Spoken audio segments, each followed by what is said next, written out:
Hello everyone and welcome back to my YouTube channel. ओम नमः शिवाय। और मैं आ गई हूँ एक और नए वीडियो के साथ और एक और नई कहानी के साथ। तो चलो आज का वीडियो शुरू करते हैं।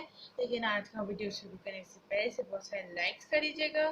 मेरे चैनल पे नए हो तो सब्सक्राइब जरूर कीजिएगा। सिर्फ बगल में नोटिफिकेशन बेल है तो उसे दबा जरूर दीजिएगा ऑल पे, ताकि आपके पास एक छोटा सा मैसेज आ जाए कि मैंने किया है एक नया वीडियो अपलोड। और मेरे को कमेंट करके जरूर बताइएगा कि आपको ये वीडियो कैसा लगा। अब इसे ज़्यादा से ज़्यादा शेयर कीजिएगा। मेरे को कमेंट करके ये जरूर बताइएगा आपको और कैसी कैसी कहानी। तो चलिए आज का वीडियो हम लोग शुरू करते। और दोस्तों, मैं आज आपको एक सत्य घटना बताने जा रही हूँ। तो चलो मैं आप आज की कहानी शुरू करती हूँ। कहानी मत समझिएगा, कहानी है भी और सत्य घटना भी। चलिए आज की सत्य घटना शुरू करते हैं। एक कहानी है जब एक शिकारी जिसका नाम था तिमुर, वो शिकार कर रहा था और उसे पास ही में एक मंदिर दिखा जहाँ पे एक शिवलिंग रखा हुआ था। उससे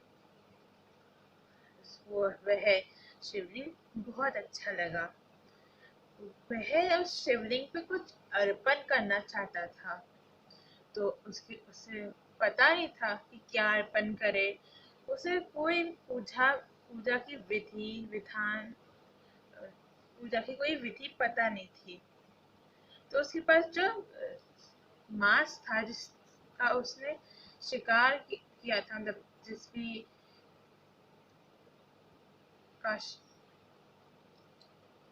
एक कहानी है जब एक शिकारी जिसका नाम था तिमुर, वो शिकार कर रहा था और उसे पास ही में एक मंदिर दिखा जहाँ पे एक शिवलिंग रखा हुआ था। उससे वह शिवलिंग बहुत अच्छा लगा। वह उस शिवलिंग पे कुछ अर्पण करना चाहता था, तो उसे पता नहीं था कि क्या अर्पण करे। उसे कोई पूजा की विधि विधान पूजा की कोई विधि पता नहीं थी। तो उसके पास जो मांस था जिसका उसने शिकार किया था, तो तिमुर ने उन जिस भी जानवर का शिकार किया था उसके मांस को शिवलिंग पे अर्पण कर दिया और वो खुश होकर वापस अपने घर चला गया। उस मंदिर का रखवाली करता था एक ब्राह्मण पुजारी। वह शिव जी का एक बहुत बड़ा भक्त था। वो उस वो जहाँ पे रहता था, जो उसका गांव था, वो उस मंदिर से बहुत दूर था। तो वो ब्राह्मण पुजारी पूजा करने 15 दिनों में एक बार आता था।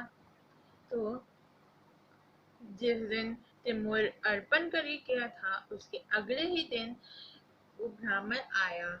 उसने देखा कि शिवलिंग पर मांस उसने चढ़ा के उसे अशुद्ध कर दिया है, तो उसने शिवलिंग को साफ कर दिया।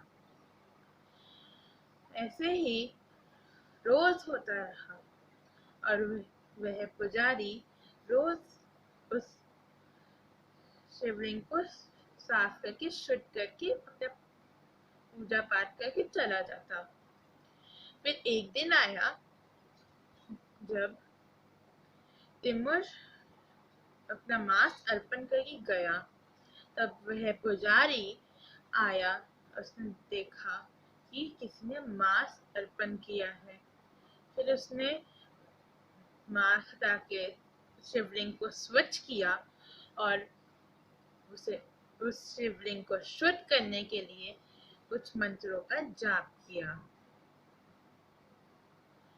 और उसे शुद्ध किया। फिर अपनी पूजा पाठ करके वहां से प्रस्थान कर दिया।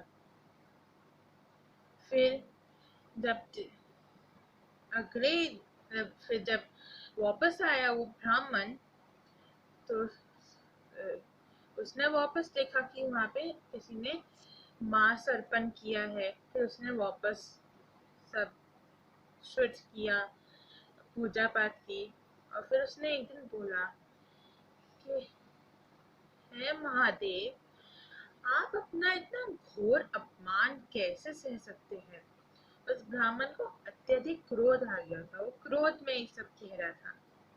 तभी महादेव वहां पे प्रकट होके कहते हैं कि मेरा अपमान कहाँ हो रहा है, अपमान कहाँ हो रहा है मेरा। मेरा एक भक्त है जो मुझे ये सब अर्पण करके जाता है। मैं अपने भक्त की भक्ति में बंधा हुआ हूँ। फिर महादेव कहते हैं कि तुम आसपास कहीं जाके छुप जाओ, वो बस आता ही होगा, तुम तभी देख लेना। फिर वो ब्राह्मण आसपास की झाड़ियों में छुप जाता है। फिर तिमुर आके देखता है कि शिवलिंग की दाहिनी आंख से तो रक्त बह रहा है। तो वह अपना चाकू निकाल के अपनी एक आंख निकाल लेता है और फिर शिवलिंग की दाहिनी आंख में लगा देता है। फिर वो देखता है कि शिवलिंग की बाईं आंख से भी रक्त बह रहा है। तो वह अपना चाकू दोबारा निकालता है। फिर वो सोचता है कि मतलब देख नहीं पाऊंगा कि शिवलिंग में लगाना कहाँ है। तो शिवलिंग की बाईं आंख में अपना पैर रख लेता है और फिर अपना आंख निकाल के वहां पे लगा दे। फिर महादेव वहां पे प्रकट हुए। उन्होंने तिमुर को उसकी आंखों की रोशनी वापस दे दी और तिमुर महादेव से भेंट करके तृप्त हो गया। वह ब्राह्मण पुजारी जोर जोर से रोने लगा और फिर बोला, हे महादेव, मैं तो अपनी भूल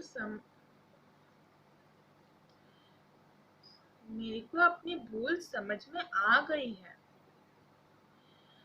लेकिन उसके रोने से पहले तिमुर महादेव को साष्टांग प्रणाम करके चला जाता है।